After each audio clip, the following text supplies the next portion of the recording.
Bom, pessoal, agora eu vou falar sobre as etapas do processo de forjamento, começando pela etapa de corte, que é onde vai haver o seccionamento da matéria-prima no tamanho desejado para a matéria que vai para a peça final desejada. Esse seccionamento ele pode ser realizado de diferentes formas, como o corte por serra de fita, guilhotinas que são instaladas nas próprias prensas. Então, o material é aquecido e é inserido na guilhotina onde vai realizar o seccionamento. Pode ser realizado também o corte por oxicorte e plasma, o que foi muito debatido sobre a substituição do plasma, substituição do oxicorte pelo plasma na indústria. Então eu fiz aqui um slide para a gente debater um pouco mais sobre isso. Vou apresentar as características de cada um e compará-los, né? Bom, o oxicorte, como ele funciona? Ele é necessário um gás combustível e um gás comburente. Esse gás combustível ele pode ser o propano, butano, mais comum seria o GLP, que é a mistura de propano com butano, e o de maior interesse industrial é o acetileno. De fato, porque ele tem uma temperatura de chama muito maior, de 3.100 graus Celsius, ou seja, que proporciona uma velocidade de corte maior e uma eficiência maior em detrimento em comparação com o GLP, por exemplo. Bom, e o plasma? Por que está acontecendo esse movimento do plasma ser substituído, ser inserido na indústria no lugar do oxicorte? Com o avanço da tecnologia, o plasma vem se tornando cada vez mais acessível. E ele tem diversos benefícios em comparação com o oxicorte. Talvez o principal benefício do plasma é ele funcionar com qualquer material condutor, qualquer metal. Já o oxicorte, ele funciona apenas com metais ferrosos, devido à essência do funcionamento dele. Bom, o oxicorte ele realiza a oxidação do material para depois fundi-lo. Ou seja, a injeção de oxigênio e é formado o óxido do metal que está sendo cortado. Mas para metais não ferrosos, esses óxidos eles têm uma temperatura de fusão maior do que o próprio metal, o que inviabiliza o oxicorte. Aqui a gente tem uma tabela, por exemplo, do alumínio, que o ponto de fusão do óxido mais comum dele é de 2050 graus Celsius, enquanto o ponto de fusão do alumínio é de 660. Isso torna inviável o oxicorte, porque o corte não vai ser restringido à parte que foi oxidada, que é a intenção da oxidação do metal. Além disso, o plasma promove cortes bem mais rápidos e precisos. A temperatura de corte do plasma é de 10.000 graus Celsius. O corte ele é feito por um gás a alta temperatura que vai ser ionizado e vai realizar o corte. Tem uma maior aplicabilidade por esse motivo, por ele funcionar em qualquer material que seja condutor. E tem uma maior qualidade desse corte por diversos fatores.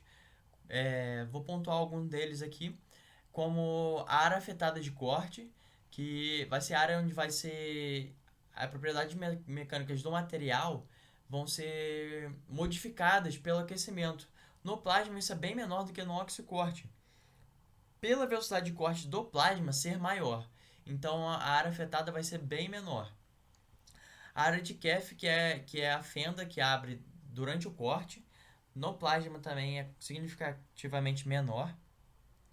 A formação de escória no oxicorte é maior, o que vai exigir mais processo de acabamento posterior.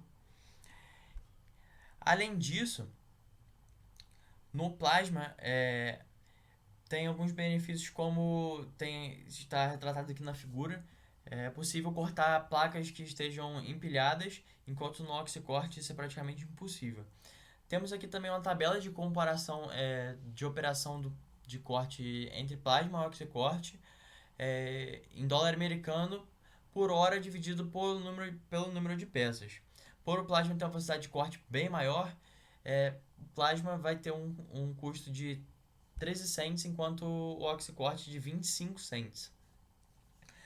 Além de todos esses tópicos aqui de benefícios do plasma, o oxicorte exige uma maior habilidade do funcionário e uma segurança maior na estocagem por ter a utilização desse gás combustível.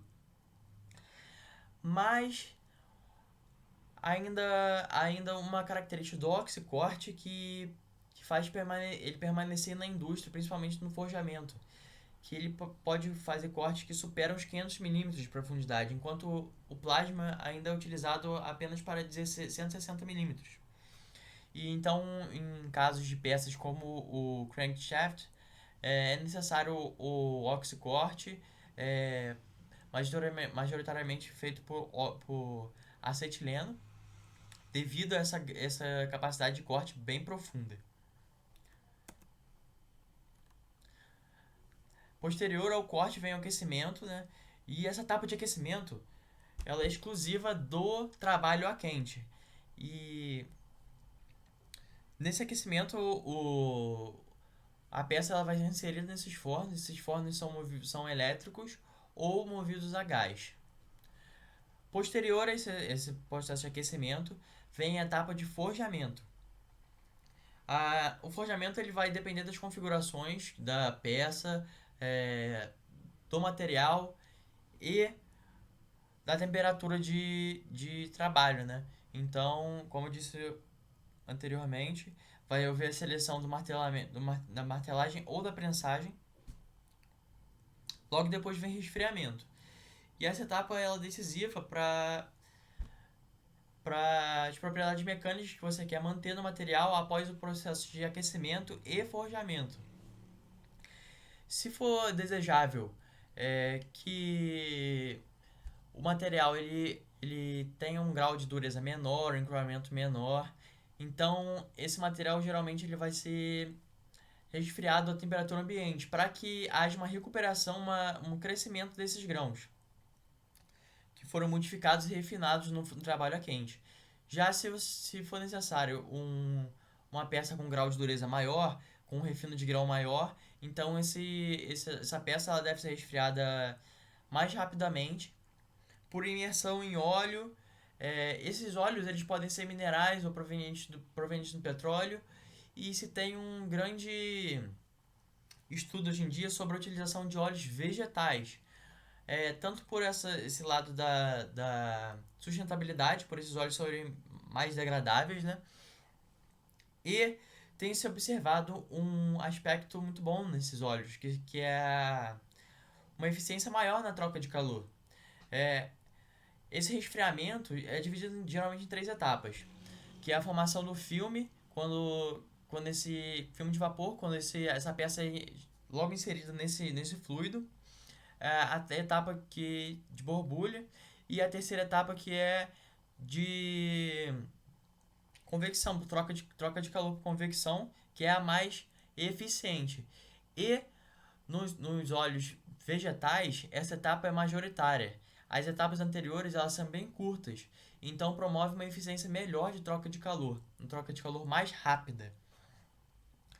Mas esses óleos vegetais, eles têm uma instabilidade quanto à oxidação, então ele tem uma inviabilidade na indústria nesse momento por esse fator.